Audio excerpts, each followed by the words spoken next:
Ankara Esenboğa Airport, Turkey, December 29, 1994. A cold winter's day, yet the tarmac buzzed with the familiar rhythm of departures. Turkish Airlines Flight 1950, bound for the eastern city of Van, was preparing for a seemingly routine 90-minute journey. On board, 76 souls, 69 passengers, each carrying their own hopes and stories, and a dedicated crew of 7 professionals anticipated a smooth flight. The aircraft itself, a Boeing 737-400 series, represented a pivotal moment in aviation history. The mid-1980s had ushered in an unprecedented boom in air travel, pushing airlines to demand greater capacity and efficiency. The venerable Boeing 737, a workhorse of the skies, needed to evolve. Facing intense competition from the revolutionary Airbus A320, Boeing embarked on the next evolution of its best-selling jet. The result was the 737-400, the longest variant within the revered classic family. Officially announced in 1986, this stretched version extended nearly 10 feet beyond its predecessor, the 737-300. This significant expansion increased passenger capacity to a formidable 188. To propel this heavier, elongated machine, engineers integrated uprated CFM56 engines. Their distinctive, flattened lower nacelles, affectionately nicknamed hamster cheeks, became an iconic visual signature of the entire classic lineup. However, this extended fuselage introduced a new, critical engineering challenge. During both takeoff and landing, the risk of a tail strike, where the aircraft's aft section could scrape the runway, became significantly higher. Boeing's engineers responded with an elegant, deceptively simple solution: a retractable tail skid. This small yet vital fifth wheel was designed to deploy upon contact, protecting the fuselage from impact. It became an unmistakable hallmark of the 737-400 series silhouette. This particular airframe, bearing the registration TCJES, was a relatively young machine. It had rolled off the assembly line in 1992 and was delivered to Turkish Airlines on April 21, 1993. At the time of this fateful flight, the aircraft was barely 2 years old, its maintenance records pristine. There were no known technical anomalies, no red flags on its horizon. It was, by all accounts, in peak operational condition. Down on the tarmac, ground crews orchestrated the meticulous loading of baggage, a familiar ballet of logistics. Up in the flight deck, the pilots completed their final pre-flight preparations. In the left seat sat Captain Adem Gum, a man whose 26 years in the sky represented a lifetime dedicated to aviation. His experience was vast, his record unblemished. Beside him, in the right seat, First Officer Yavuz Iravul, a younger pilot actively accumulating flight hours, absorbing knowledge with every new ascent and descent. The atmosphere within the cockpit was one of practiced routine, a comforting rhythm of checks and confirmations. Yet it was precisely this sense of normalcy, underpinned by the captain's exemplary career, that would become the first, almost imperceptible link in a chain of events that December morning. A chain that would soon unravel. At precisely 13:52, the Boeing 737-400 taxied into its takeoff position, aligning with the runway's centerline. Air traffic control issued the final clearance. With a surging roar, the engines spooled up to takeoff thrust, pushing the heavy jet down the asphalt. Speed built rapidly, the world blurring past the windows. Then, with a gentle, deliberate lift, the wheels departed the ground, breaking free from Ankara Esenboğa Airport. The aircraft banked slightly, turning southeast, climbing into the vast, indifferent winter sky. The ascent unfolded without incident, the airliner effortlessly claiming its assigned flight level 90. This designation placed the aircraft at an altitude of 8,800 meters above the Earth. In the intricate world of aviation, a flight level represents a precisely defined corridor measured by standard atmospheric pressure, a system designed to allow air traffic controllers to meticulously separate streams of aircraft. For a time, the airliner tracked its course with quiet precision. Then, an insidious shift began. Weather conditions over Van, the destination, started to deteriorate with alarming speed. An hour and a half into the flight, as the journey neared its conclusion, the radio waves crackled with increasingly ominous weather reports. A blizzard had erupted across eastern Turkey. A thick, suffocating fog, coupled with a relentless snowfall, had reduced visibility to a perilous 300 meters. A white, impenetrable shroud had descended, quite literally swallowing the horizon. From the control tower at Van's Ferit Melen Airport, the air traffic controller broadcast a direct, urgent warning. Conditions were unmanageable. The controller implored the pilots to abandon their approach and return to Ankara. This moment, perhaps, marked the true point of no return. In 1994, Van Airport lacked the crucial Instrument Landing System, or ILS. This sophisticated guidance technology, using radio beams, precisely steers an aircraft onto the runway, even when visibility drops to zero. Instead, the crew was forced to rely on the VOR/DME system, a radio navigation aid that could only provide a general direction to the airport and its distance. It offered no precise vertical guidance for a safe approach. Despite the controller's stark recommendations, despite the cold, hard logic of sober calculation and common sense, Commander Adem Ungun made a decision that defied all caution. He chose to proceed with the landing. The tension within the cockpit escalated, mirroring the increasing density of the fog outside. The pilots initiated 2 separate attempts at an approach, but each time, at the critical juncture, the runway remained stubbornly invisible. The only option was an inevitable go-around, a sharp climb, circling back over the treacherous mountains for another attempt. After the second failed approach, First Officer Yavuz Ozulit voiced his concern, suggesting they abandon all efforts and return to Ankara. Yet the commander, a man of considerable authority and experience, vehemently rejected the idea. He remained convinced that his skills were more than sufficient to land the aircraft, even in unflyable weather. At 1500 hours and 30 minutes, the crew began their third, fateful attempt to bring the aircraft down. For a safe landing, pilots desperately needed visual cues, ground objects, runway lights, or the discernible contours of the terrain to confirm their position in space. But in the raging snowstorm, these vital references had vanished. The crew found themselves in a state of profound spatial disorientation. With every passing second of their descent, amidst the invisible peaks, control over the situation slipped away, replaced by a chilling, fatalistic paralysis. At 1500 hours and 32 minutes, at an altitude of 1,700 meters, the Boeing 737 slammed into the snow-covered slope of Mount Calais. The crash site lay just 4 kilometers short of the runway, a stark, silent testament to a decision made in defiance of the storm, a final, irrevocable descent into the heart of the whiteout. The fuselage, under unimaginable stress, shattered into 3 primary sections, its fragmented remains scattered across the unforgiving mountain slope. Of the 76 souls aboard, 57 perished. 55 met their end instantly, their lives extinguished at the brutal moment of impact. 2 others, gravely wounded, succumbed to their injuries later in hospital.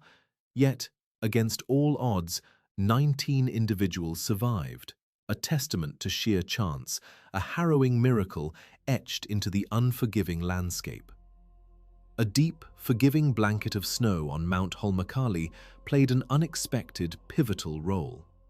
It acted as a natural shock absorber, cushioning the catastrophic blow and dissipating a significant portion of the impact energy. Before official rescue teams could navigate the treacherous terrain, residents from nearby villages, braving the biting cold and the brutal elements, were the first to reach the wreckage. Their decisive, courageous actions in the freezing darkness saved those who lay trapped, on the precipice of succumbing to the sub-zero temperatures. The official investigation, spearheaded by the Civil Aviation Commission and experts from Turkish Airlines, commenced under the most severe meteorological conditions. A relentless blizzard, thick fog, and biting winds made every step a perilous struggle. When the flight recorders, the so-called black boxes, were finally recovered and decoded, they revealed a chilling, paradoxical truth. The aircraft's engines and all its critical systems had functioned flawlessly right up to the very moment of collision with the ground. The technical board, the plane itself, knew precisely where it was in the vast, dark sky. But the human minds guiding it were, tragically, lost. A critical technical finding emerged from the meticulous examination of the flight charts.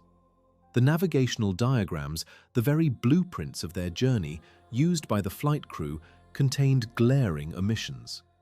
They lacked clear, precise information regarding the critical height of Mount Holmenkollen. This fatal void of data, combined with the near-zero visibility, rendered the collision almost an inevitability. At that moment, the focus of the investigation irrevocably shifted. It moved beyond mechanical failure and into the intricate, often fragile realm of human psychology. The official report classified this catastrophe as CFIT, Controlled Flight into Terrain. It is the collision of an airworthy aircraft with the ground while still under the complete control of its pilots. This is among the most insidious forms of aviation catastrophe, where the aircraft remains fully capable of flight, yet its pilots, unknowingly, guide it to its destruction.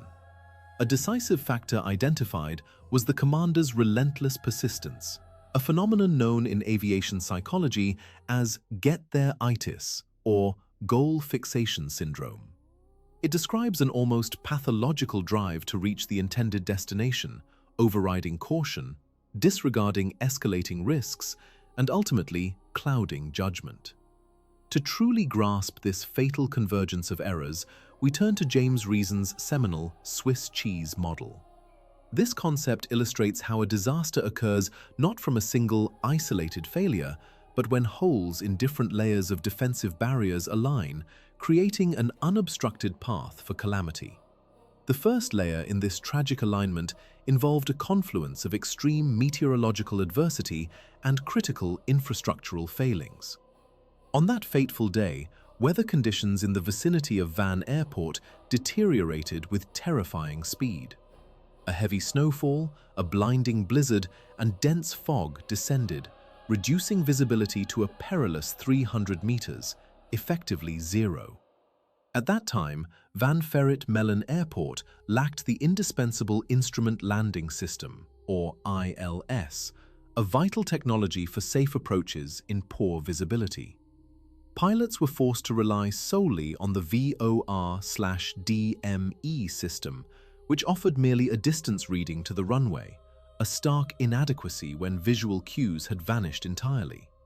The treacherous landscape of Van, Turkey, presented an immediate, unforgiving challenge. The runway lights, flickering beacons in the encroaching night, offered insufficient guidance. Pilots' flight charts, critical lifelines in the vastness of the sky, failed to paint a clear picture of the dramatic local relief, particularly the towering, unseen presence of the Hill of Kali. This environmental ambiguity was the first layer in an unfolding tragedy. Beneath the veil of inadequate infrastructure lay the volatile element of human judgment. Air traffic controllers, their voices a desperate plea through the static, repeatedly urged the crew to abandon their approach and return to Ankara. The visibility was abysmal, a thick, suffocating blanket of fog and darkness. Yet, Captain Ademungun, the man in command, chose to defy these warnings. After 2 failed attempts to land, he insisted on a third, fateful pass. Experts later pointed to a phenomenon known as get-there-itis, a relentless psychological pressure, an overwhelming desire to reach the destination at any cost, which compelled him to embrace unwarranted risks. The cockpit, a space designed for precision and shared responsibility, became a crucible for another insidious force, the authority gradient. First Officer Yavuz Ali's, younger and less experienced, found himself trapped.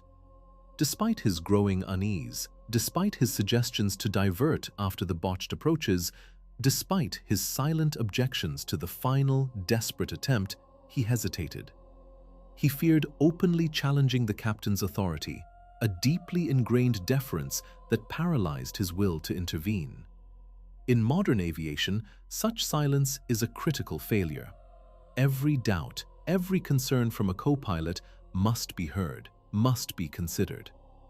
On that night, the hierarchy proved more potent than the instinct for survival. The third, fatal layer of this disaster unfolded during that ill-fated third approach. In conditions of absolute zero visibility, stripped of all external references, the aircraft veered off course. A critical delay in executing a left turn sealed their fate. The fully operational Boeing 737, a marvel of engineering, slammed into the snow-covered hill of Kali at an altitude of 1,700 meters. The captain's obsession, his unyielding determination to land in Van, despite 3 failed attempts and the controller's urgent commands, had blinded him. His vast professional experience, instead of safeguarding the flight, transformed into a dangerous overconfidence, an inability to concede defeat to the elements. The catastrophe of Flight 278 stands as a chilling testament to the catastrophic breakdown of crew resource management, or CRM. CRM is the bedrock of modern flight safety, teaching crews to operate as a single, cohesive entity, where the voice of the first officer holds as much weight as that of the captain. On that dark day, Captain Ademungun became a victim of the tunnel effect. His focus narrowed solely on locating the runway, to the exclusion of all else. But an even more terrifying factor was the deadly silence from the first officer. Yavuz Ali's, witnessing the mortal danger unfold, could not bring himself to decisively take control or force the captain to divert to an alternate airport. The rigid hierarchy, the false respect for seniority, proved stronger than the primal instinct of self-preservation. The silence in that cockpit, in the agonizing seconds before impact, proved more destructive than any mechanical failure. The unforgiving skies hold a stark truth. Every aviation tragedy is a bitter lesson paid for in human lives. The catastrophe that unfolded in Van, Turkey, became a crucible, forcing a profound re-evaluation of national aviation safety standards. Immediately, the airport at Van was equipped with an instrument landing system known as ILS, a critical technology designed to minimize human error during low-visibility approaches. Crew resource management courses became mandatory, fundamentally reshaping cockpit dynamics. Pilots were now empowered, even expected, to challenge experienced captains whose actions might inadvertently lead to disaster. A meticulous re-evaluation of aeronautical charts commenced, scrutinizing every contour, every elevation near airfields for absolute precision. A strict prohibition was enforced. Any attempt to land, should visibility drop below established minimums, was strictly forbidden. Furthermore, a second unsuccessful approach now mandated an immediate diversion to an alternate airfield. and air traffic control directives regarding adverse weather conditions became unequivocally binding. Safety in the skies transcends advanced avionics, sophisticated radars, or the newest generation of aircraft. It is, at its core, a culture of decision-making where the sanctity of human life and the collective voice of a colleague invariably supersede professional ambition or the rigid demands of a flight schedule. The tragedy on Kal Hill remains an eternal, somber reminder. In aviation, there is simply no room for overconfidence.